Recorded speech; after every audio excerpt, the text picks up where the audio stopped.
प्रतिष्ठेची लढाई आहे. ही लढाई देशाच्या अब्रूची लढाई आहे, महाराष्ट्राच्या अब्रूची लढाई आहे. ही लढाई इंडियाची लढाई आहे. मी आताच धैर्यशील दादाने सांगत होती की महाविकास आघाडी लढतोय, पण हा इंडिया अलायन्सच झाला तसं बघितलं तर. आणि ही देशाची लढाई आहे. कारण का स्वातंत्र्याची लढाई जेव्हा लढलो तेव्हा आपण कोणीही त्याच्यामध्ये सहभागी होऊ शकलो नाही. ते आपल्या नशिबात नव्हतं, आपला जन्म त्यावेळेस झाला नव्हता. ही दुसरी स्वातंत्र्याची लढाई आहे जी आपण लढत आहोत. ही फक्त निवडणूक जिंकण्यासाठी आपण लढत नाही आहोत.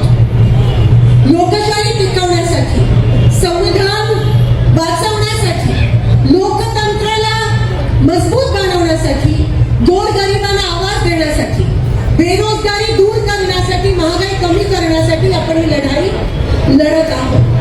प्रशासनावर प्रचंड दबाव, 48 तास झाले पण अजूनही उमेदवारांची यादी डिक्लेअर झाली नाही.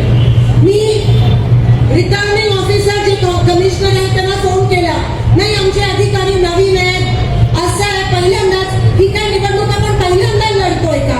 अनेक निवडणुका, हा कदाचित निवडणूक लढायची सवय झाली नसेल, कारण का 9 वर्षात तुम्ही निवडणूकच घेतली नाही. अघोषित आणीबाणीच्या विरोधात ही आपली लढाई आहे. ही जाणीव ठेवून आपण ही लढाई लढतोय. प्रशासनावर प्रचंड दबाव. आपण बघितलं एबी फॉर्म काय, कोणताही फॉर्म, कोणतेही कागदपत्र, चिठ्ठी सुद्धा तुम्ही 3 वाजल्यानंतर देऊ शकत नाही. आणि आपण त्याचा विरोध केला, पण आपला विरोध वारंवार फेटाळला. आणि काल कोणीतरी म्हणाला सगळं अघोषितच करून टाका ना, सगळं अनडिक्लेअर करा. बरं, अनडिक्लेअरच्या मागे पण मला कळत नाही, नोटा नाही आहे का? नोटाचं काय झालं? इलेक्शन तुम्ही घ्यायलाच पाहिजे. 51% जर नोटाला पडली तर कसा काय तुमचा कॅन्डिडेट निवडून येतो? कसं काय तुम्ही तिकडे अघोषित अनअपोज डिक्लेअर करता मला सांगा. त्याच्यासाठी पण आम्ही रेपुटेशन दाखले कोर्टामध्ये. काय चाललं का नाही? हा मुद्दा पत्रकारांनी उचलून धरला पाहिजे. कसं काय तुम्ही अनअपोज करता? नोटाचं कारण काय? मग नोटाचा उपयोग काय? आणि इलेक्शन त्या ठिकाणी झाले पाहिजे, पण सगळंच काय अघोषित आहे, अघोषित आणीबाणी चालू आहे आणि त्याच्या विरोधात आपण ही लढाई लढतो.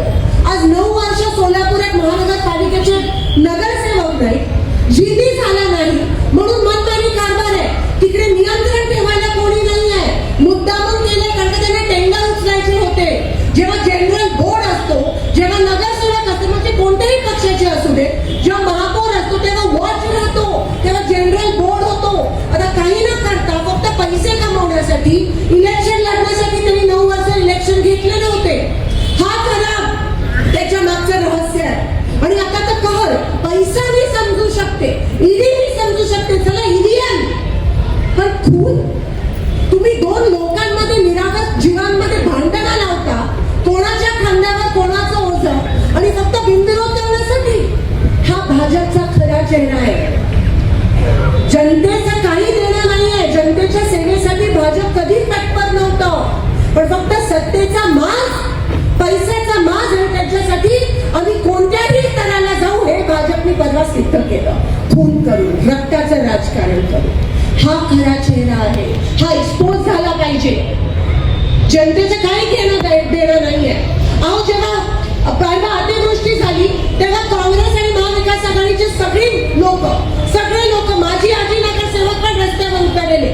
जमिनीशी निगडीत नेतृत्व आहे. मला सांगा कशाला मागितलं यांनी तिकीट महाविकास आघाडीचं?